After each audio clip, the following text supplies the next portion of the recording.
उपमन्यु कहे तू बड़ा मोटा होता जा रहा है। बोला हाँ गुरुदेव। कैसे खाता है? बोला जो भिक्षा मांग के लाता हूं उसमें से। बोला भिक्षा मेरे लिए मांगता है कि खुद के लिए? अब देखो गुरु कैसे। बोला नहीं गुरुदेव आपके लिए। हाँ तो मत खाया कर।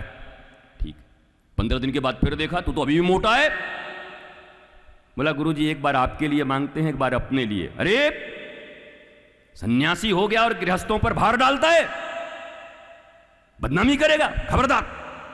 जी गुरुजी। 15 दिन के बाद फिर ऐसे ही। गुरुजी ने पूछा तू क्या खा रहा है? गुरुजी वो गैया का दूध पी लेता हूं। अच्छा गैया चराने की ड्यूटी तुझे मिली है कि दूध पीने की? जी गुरुजी नहीं। खबरदार। जी। 15 दिन के बाद फिर मजामज।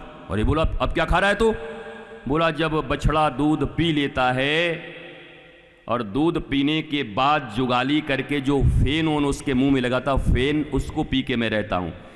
हमारा बछड़ा बहुत दयालु है, तेरे कारण ज्यादा फेन निकाल देता होगा, खबरदार दोबारा मत पीना। गुरु है कि कसाई है? आज के समय में तो हमको लगता है 303 का राइफल लेकर के बोल्ट चढ़ा करके चेला मार देगा दाएं से। बोला तू जिंदा मत रह। तो कसाई है कि गुरु है तू बता। बोला दूध भी नहीं पीने दे रहा, फेन भी नहीं पीने दे रहा। उपमन्यु।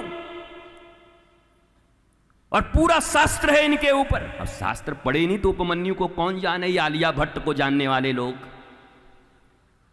ये उपमन्यु कहां से जानेंगे? नहीं समझ सकते उपमन्यु कौन है। हमारे रोल मॉडल, हमारे चारित्रिक हीरो, हमारे सर्वश्रेष्ठ नायक, सबसे पहले गुलामी देने वालों ने उनको दफन कर दिया। उन्हें पता था भारत की अगर ओरिजिनल इतिहास को पढ़ा दिया गया तो भारत विश्वगुरु था, है और सदा रहेगा, लेकिन उसके इतिहास को दबा दिया, डाइवर्ट कर दिया, मिटा दिया। हमारे नायकों को नेपथ्य में ढकेल दिया और पता नहीं कहां कहां के नायक खड़े कर दिए हमारे इतिहासों में। बाबर का बेटा कितना, अकबर का बेटा कितना, उसका बेटा कितना। हमें क्या मतलब है? हमको तो हमारा ही बेटा कितना ये नहीं पता। अपने बेटे का नाम नहीं पता है। 1526 में बाबर आया, 1526 में बाबर आया, 1526 में बाबर ने यहाँ की चढ़ाई की, बाबर ने उसको हराया। बंद कर यार इतिहास। इतना बस जानो बाबर एक आक्रांता था, औरंगजेब आक्रांता था। That's it. इतना जानना ही काफी है। हमारे देश की संस्कृति को विनाश करने के लिए आया था। अब पढ़ाना है तो पढ़ाओ शिवाजी के विषय में।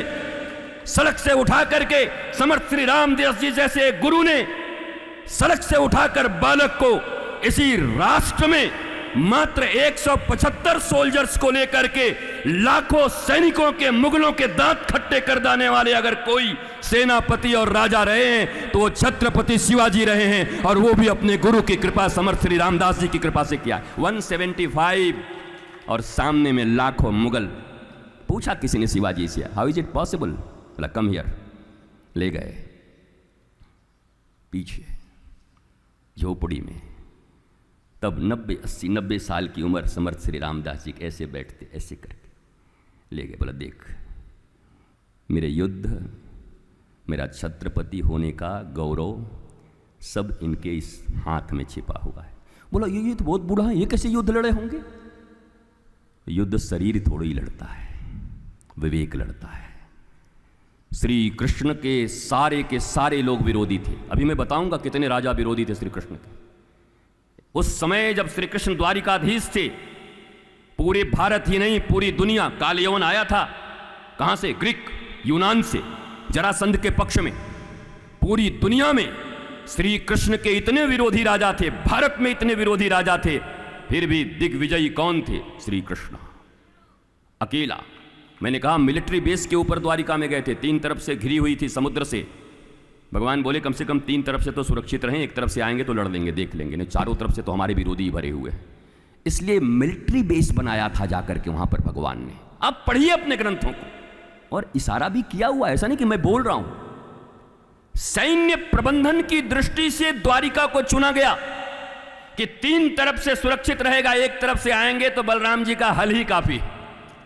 खींच देंगे हल लगा के तो बड़ों बड़ों को समस्या का समाधान मिल जाएगा। बलराम जी के कंधे पर हल है। हल का मतलब सॉल्यूशन।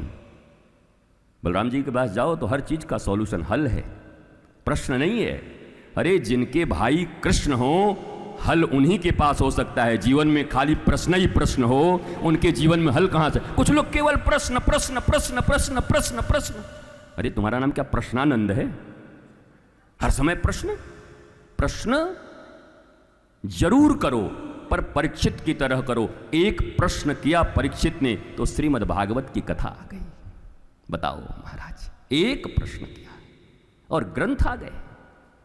एक प्रश्न किया पार्वती ने, रामायण आ गया।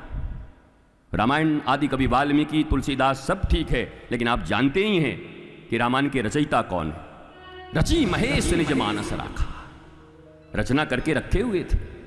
कोई मिले तब तो कहूं, कौन सुनेगा? ये आप लोगों का गाना है बॉलीवुड का, किसको सुनाए। तो महेश भी रचना करके चुप थे कि कोई तो ऐसा पात्र मिले जिससे राम कथा सुना सकूं। सती को तो नहीं सुना पाए, अपनी अर्धांगिनी थी। सुनाने ले भी गए कुंभज ऋषि के पास तो सुनने से इनकार कर दिया सती जी ने। इसलिए पत्नी पर भी भरोसा कम हो गया था कि जब पत्नी नहीं सुनती यार तो दुनिया में कौन सुनेगा।